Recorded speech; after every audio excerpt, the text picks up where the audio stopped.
ये शयातीन, ये गंदी नाली के कीड़े इसके पीछे हैं। ये बिल में यहां तक लिखा गया है कि इस अगर वो कानून बनेगा तो उसके रूल्स भी नरेंद्र मोदी दिल्ली में बैठ के बनाएंगे। अब वक्फ बा यूज़र अगर ख़त्म होगा तो सबसे पहले निशाने पर है हर मसलक का मदरसा। खुदा खास्ता ये बिल अगर कानून बनेगा तो कोई भी वक्फ की प्रॉपर्टी मुसलमानों के पास नहीं रहने वाली। ख़बरस्तान है, ख़बरस्तान के कोई कागज़ नहीं है। खानखाएँ हैं, कोई कागज़ नहीं है। दरगाहें हैं, कोई कागज़ नहीं है। क्या है? वक्फ बा यूज़र है। अगर वक्फ बा यूज़र चला जाएगा तो ये सब ख़त्म हो जाएंगे। खास्ता जितनी मस्जिद की कमेटियां हैं उसमें भी वो लोग बोलेंगे कि हम बीजेपी के लोगों को कमेटी का मेंबर बनाएंगे। उस बिल में ये भी लिखा गया कि अगर वक्फ बोर्ड किसी के खिलाफ एक्शन लेना है तो नरेंद्र मोदी से पूछना पड़ेगा। और याद रखिए, मैं खुल के कह रहा हूं, उसके पीछे ये लोग भी हैं जो ख़त्म नबूवत के मुनकरीन हैं। इनका मकसद एक ही है कि किसी ना किसी तरह ये वक्फ के कानून को ख़त्म कर दिया जाए।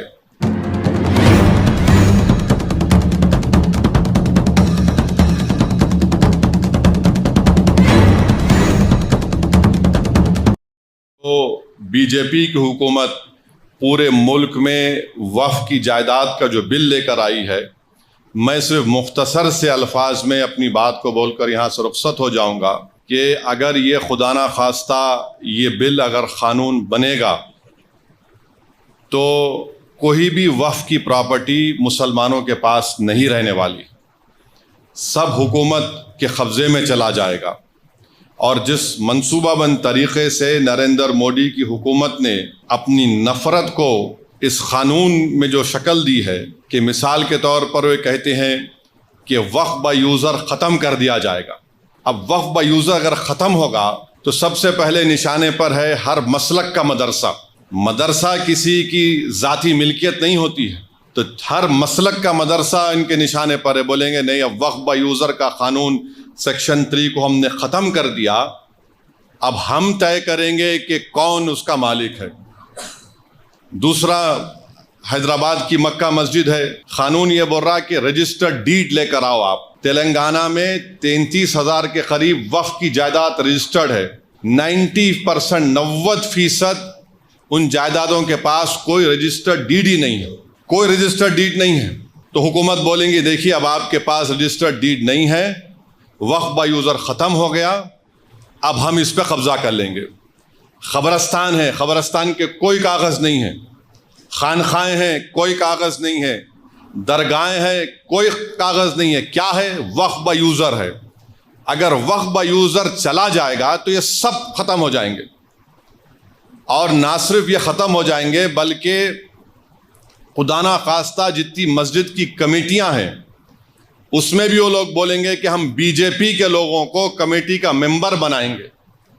आप नमाज पढ़िए, इससे आपको क्या करना है। और ये बिल में यहां तक लिखा गया है कि इस अगर वो कानून बनेगा तो उसके रूल्स भी नरेंद्र मोदी दिल्ली में बैठ के बनाएंगे। उस बिल में यह भी लिखा गया कि अगर वक्फ बोर्ड किसी के खिलाफ एक्शन लेना है तो नरेंद्र मोदी से पूछना पड़ेगा। उस बिल में यह भी लिखा गया है कि सेंट्रल वक्फ काउंसिल में सिर्फ एक मिनिस्टर को छोड़कर, वजारत अखिलती बहबूद के मिनिस्टर को छोड़कर सब मुसलमान मेंबर बनते हैं। अब उस बिल में कहा गया कि ये कम से कम 2 बनेंगे। अब हुकूमत 7 भी बना सकती। रियासती वक्फ बोर्ड में तमाम मेंबर मुसलमान होते हैं, तो नरेंद्र मोदी ने कह दिया कि नहीं, सिर्फ मुतवल्ली कैटेगरी के और म्युनिसिपल कॉरपोरेशन के जो पंचायत के लोग जीतते हैं 3 या 4 बनेंगे, माबाकी तमाम के तमाम हम किसी गैर मुस्लिम को बनाएंगे। रियासती वक्फ बोर्ड में इलेक्शन होता था मुतवल्ली कैटेगरी का, बार काउंसिल के कैटेगरी का, एमएलए कैटेगरी का, एमपी कैटेगरी का, सब खत्म। हुकूमत उनको नामजद करेगी। और याद रखिए, मैं खुल के कह रहा हूं, उसके पीछे ये लोग भी हैं जो ख़त्म नबूवत के मुनकरीन हैं। ये शयातीन, ये गंदी नाली के कीड़े इसके पीछे हैं।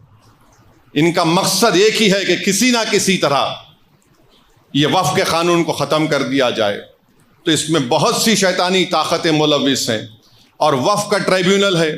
अब वक्फ के ट्राइब्यूनल में एक डिस्ट्रिक्ट जज chief justice of high court appoint करते हैं रियासत के, फिर एक शख्स का अपॉइंटमेंट होता है जिसको शरीयत के बारे में इल्म हो, और एक जिम्मेदार आदमी को। नरेंद्र मोदी ये कह रहे हैं कि अब डिस्ट्रिक्ट जज जो चीफ जस्टिस हाई कोर्ट का अपॉइंट करता नहीं, वो रिटायर्ड जज होगा और एक रिटायर्ड गवर्नमेंट एम्प्लॉय होगा। मेरा जो मुशाहिदा है, जितने गवर्नमेंट के इस तरह के इंक्वायरी कमेटीज बनते हैं जिसमें रिटायर्ड जज होते हैं, एक रिटायर्ड गवर्नमेंट का सर्वेंट होता है। मिसाल के तौर पर बरसों पहले मुफ्ती गयास को मालूम होगा, 1996 में तालाब कट्टे में एक फायरिंग हुई थी जिसमें एक मासूम औरत फर्स्ट फ्लोर पे थी, शहीद हो गई थी। वो कमेटी में कह दिया गया कि पुलिस ने अपनी जान बचाने के लिए फायरिंग की। रिपोर्ट है, शायद कुछ नाम है कमेटी का। फिर मक्का मस्जिद की रिपोर्ट है, वो आज तक नहीं निकली। हैरत की बात यह है कि कलेक्टर को ये पावर दिया गया कि ये कानून बनने के बाद जितनी भी वक्फ की प्रॉपर्टी है, अगर कोई शैतान जाके बोलेगा कि नहीं वक्फ की नहीं है, गवर्नमेंट की है, तो कलेक्टर इंक्वायरी का ऑर्डर करेगा। और कलेक्टर इंक्वायरी जब ऑर्डर करेगा तो कलेक्टर ये कहेगा कि तावख्ते इंक्वायरी मुकम्मल नहीं होती, ये वक्फ की प्रॉपर्टी नहीं रहेगी। अब कलेक्टर साहब बरसों इंक्वायरी करते रहेंगे, आपकी तो प्रॉपर्टी छीन ली गई। कैसे इंक्वायरी करेंगे? तो अंग्रेजी में इस्तेमाल किया गया what ever he deems fit, यानी वो जैसा चाहे इंक्वायरी कर सकते। कानून का एक बुनियादी उसूल है कि कोई भी अपने मसले में जज नहीं बन सकता, मगर कलेक्टर को अब मना रहे हैं। और फिर उस बिल में यह भी कहा गया कि जितनी जायदादें पर, वक्फ की जायदादों पर गवर्नमेंट काबिज में है, कलेक्टर उसका फैसला करेंगे। और गवर्नमेंट के हक में फैसला करेंगे तो कलेक्टर रेवेन्यू को बोलेगा, वक्फ बोर्ड को बोलेगा रिकॉर्ड सही करो, ये गवर्नमेंट की प्रॉपर्टी। तो ये मोटा मोटा इसमें ये बातें रखी गई हैं जो खतरनाक है, मैं बता रहा हूं आपको। ऐसे ही निष्पक्ष खबरों को देखने के लिए हमारे चैनल को सब्सक्राइब करें और बेल आइकन को प्रेस करें।